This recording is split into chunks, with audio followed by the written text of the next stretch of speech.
काम तो जीवन भर रहना। माई बाप, जब तक तुम मरोगे नहीं तब तक काम रहेगा भैया। जब राम नाम सत्य हो जाएगा तब काम बंद होगा।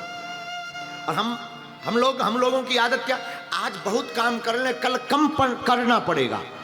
आज बहुत काम कर ले देर तक, कल कम करना पड़ेगा। लेकिन माई बाप ऐसा होता नहीं है, आज बहुत कर लिया तो कल 1.5 गुना और आ जाता। हाँ जी या ना जी, बोलिए ना, हाँ या ना। इसलिए मेरे पागलों, मां का नाम बड़ा अद्भुत। क्या नाम?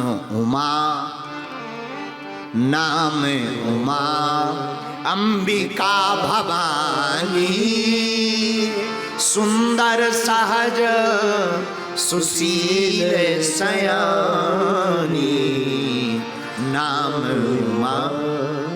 जिस प्रकार शक्ति के बिना कोई शक्तिमान नहीं होता, भक्त के बिना कोई भगवान भी नहीं होता, इंसानियत के बिना जैसे कोई इंसान नहीं होता, उसी प्रकार जैसे राम के बिना कोई हनुमान नहीं होता।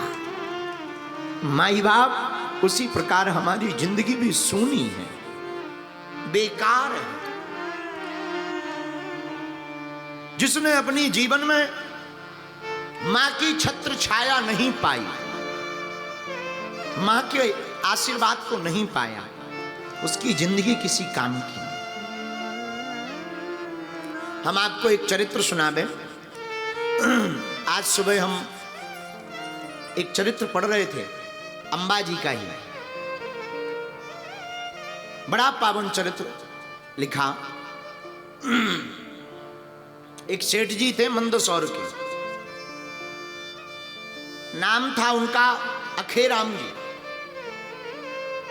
बड़े अच्छे सेठ थे, साहूकार थे, संपत्ति खूब थी।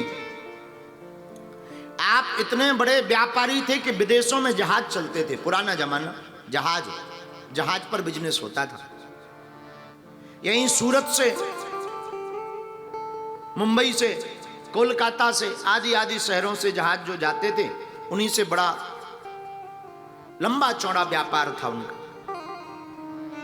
उन्होंने दाता क्षेत्र में अपने इस पावन तीर्थ अंबाजी के बारे में बहुत सुना था।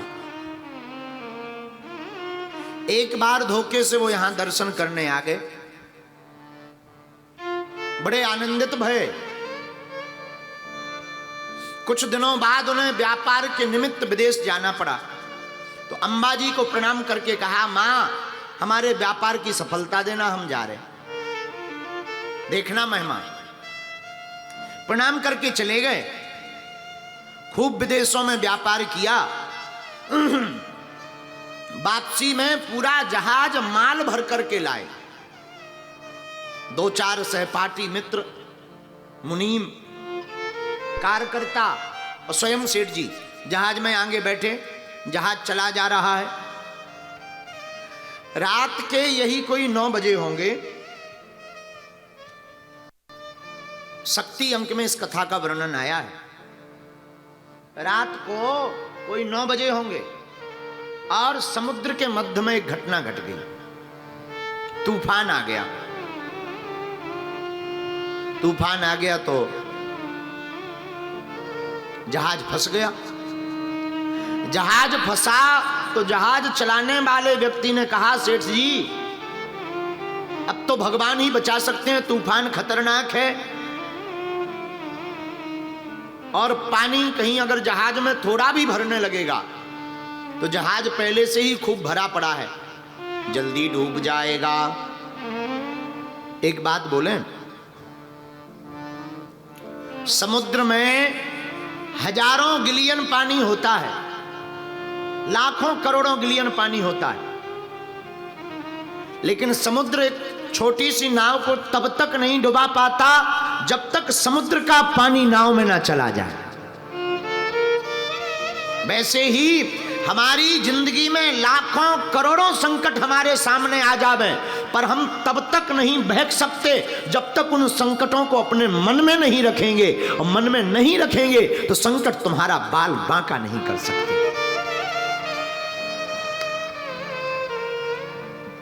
तो वह डरने लगा। सेठ जी भी बड़े डर गए कि कहीं मर ना जाए। इस दुनिया में बड़ी आफत यह है कि कोई मरना नहीं चाहता। और हद मजे की बात यह देखना कि दुनिया में कोई मरना नहीं चाहता, पर मरना सबको है। बूढ़े आदमी से भी पूछो, 86 साल का बुढ़ा हो, 80-85 साल पार कर गया हो और मर रहा हो, एकदम बिस्तर पर पड़ा हो, उसके पास भी जाओ, हाथ जोड़ के कहते हे भगवान हमें बचाओ। तो सेठ जी की आंखों में आंसू आ गए, अब तो मरना तय है। माई बाप रोते रोते उन्होंने अंबाजी का ध्यान किया। हम आपको बिल्कुल सत्य घटना बता रहे हैं। एक पुस्तक है गीता प्रेस की शक्ति अंक, उसके 697 नंबर पेज पर इस कथा का वर्णन किया। सेठ अखेराम जी ने प्रार्थना की, हे दाता क्षेत्र की अंबाजी, हमारी जितनी संपत्ति है हम उस संपत्ति का आधा दान आपको दे देंगे, लेकिन कृपा करके हमारे प्राण बचा लो। और दान इसलिए नहीं देंगे कि लालच देंगे या घूस, मां उस दान से हम जगत का कल्याण करवाएंगे, पर कृपा करके हमारे प्राणों को बचाओ। और हृदय की भाव की पुकार मां सुन लेती। माई बाप बेटा कैसा भी कपूत होवे, कभी उसने स्तुति ना की हो, कभी उसने प्रार्थना ना की हो, कभी उसने ध्यान ना किया हो, कभी जप तप ना किया हो, लेकिन कोई हृदय से पवित्र भाव से मां अंबा को जो पुकार लेता है, मां सभी नियम तोड़ करके उसकी लाज बचाने चली आती है।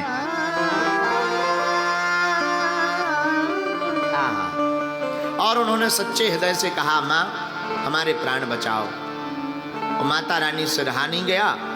माता रानी की ऐसी कृपा हुई कि भगवती ने अपने त्रिशूल की नोक से पूरे जहाज को समुद्र से बीचों बीच से हटा करके फेंक दिया और आकर के समुद्र के किनारे वो जहाज लग गया एक झटके में।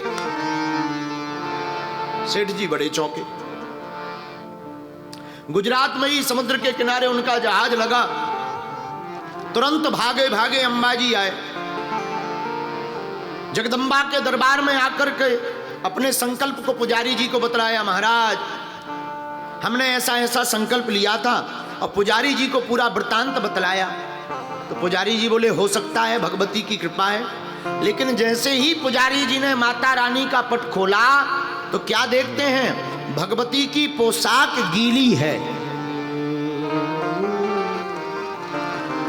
और इतना ही नहीं, केवल पोशाक गीली नहीं, जब उस पोशाक को लेकर के निचोड़ा गया और उस जल को जब जीभ से लगाया तो वो खारा निकला। खारा पानी आते ही श्री माता जी ने, अंबाजी ने पूरी प्रत्यक्ष घटना स्वप्न में पुजारी जी को बतलाई। पुजारी जी बड़े प्रसन्न भये और सेठ अखेराम जी जय जयकार करते हुए अपनों घर को गए और उन्होंने माता रानी को भेंट चढ़ाई और भगवती को भेंट चढ़ा करके पूरा जीवन भगवती के चरणों में समर्पित कर दिया। साधु नाम इनका अंबिका है, अंबा है। भगवती बड़ी दयालु है। जो भी साधक भगवती की साधना को नवरात्रि के पावन पर्व पर श्रद्धा पूर्वक करता है, ज्योत लगाता, बीज मंत्र का जाप करता, तन मन धन में से कुछ भी अर्पित कर दे। जरूरी नहीं तुम संपत्ति चढ़ाओ, मन को चढ़ाओ, अपने मन को अर्पण कर दो। हे भगवती, आज से ये हमारा सारा वैभव आपका है, हम आपके दास बन करके हैं। और जो इस प्रकार के भाव से भगवती के चरणों में जीता है, माई बाप, वह रंक भी राजा बन जाता है। भगवती के दरबार में वो रंक भी राजा बन जाता। पर कुछ लोग ऐसा दान करते हैं कि राम जी बचाएं। आजकल एक सज्जन हमें मिले, बोले महाराज जी हमने इतना दान किया, भगवान की आज तक कृपा नहीं हुई। हमने कहा दान क्या किया? बोले रुपया किया। और हमारी आरती में वो चढ़ा के गए फटा हुआ 20 का नोट। हमें बड़ी हंसी आई। हमने मुस्कुरा करके कहा कि तुमने जैसे फटे हुए नोट चढ़ाए हैं दान में, भगवती भी कहीं ऐसे ही खेल तो नहीं तुम्हारे साथ कर रही है? खैर ऐसा कोई भाव नहीं हमारा ध्येय आपको बताने का है। जरूरी नहीं कि आप धन चढ़ाओ, हमारा भाव ये है कि भगवती के सामने जब अम्बा जी के सामने आप दर्शन करने जाना तो कहना माँ हमारे पास और तो कुछ नहीं, आज से हम ही तुम्हारे चरणों में समर्पित हो।